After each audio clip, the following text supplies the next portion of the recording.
So hello, hope you are all good.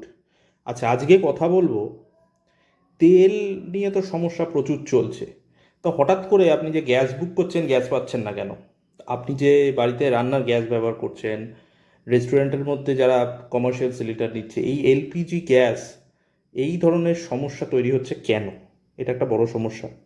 তো সব থেকে বড় ব্যাপার হচ্ছে ইরান থেকে যে তেল আমদানি হয় সেটা কিন্তু পুরোপুরি বন্ধ হয়নি। হ্যাঁ হ্যাঁ, তবে হরমুজ প্রণালীতে সংঘাতের কারণে জাহাজ চলাচলের ঝুঁকি কিন্তু অনেকটা বেড়ে গেছে। এইটা হচ্ছে সমস্যা।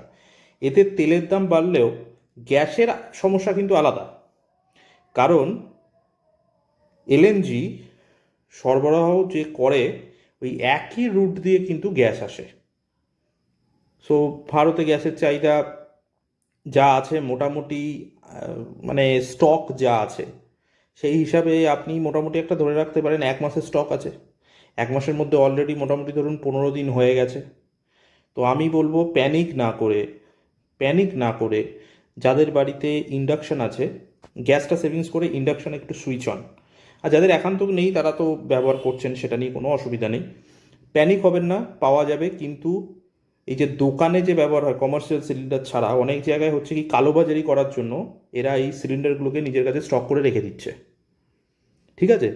তো সেখান থেকে একটা সংকট দেখা দিচ্ছে, আর কিচ্ছু নয় কিন্তু। নর্মাল হোম লেভেলে মানে বাড়িতে যারা গ্যাস ব্যবহার করেন সেটার জন্য কিন্তু গ্যাসের সাপ্লাই যথেষ্ট আছে। অনেক জায়গায় খবরে দেখবেন দুটো দিকেই স্বাভাবিক আছে, কিন্তু এটা স্বাভাবিক নেই। একটু চাপ পড়বে, কারণ যখনই আমদানি বন্ধ হয়ে যাবে তখন সেই একটা রিজার্ভ যে জিনিসটা রয়েছে সেটার উপর একটা চাপ বাড়ে।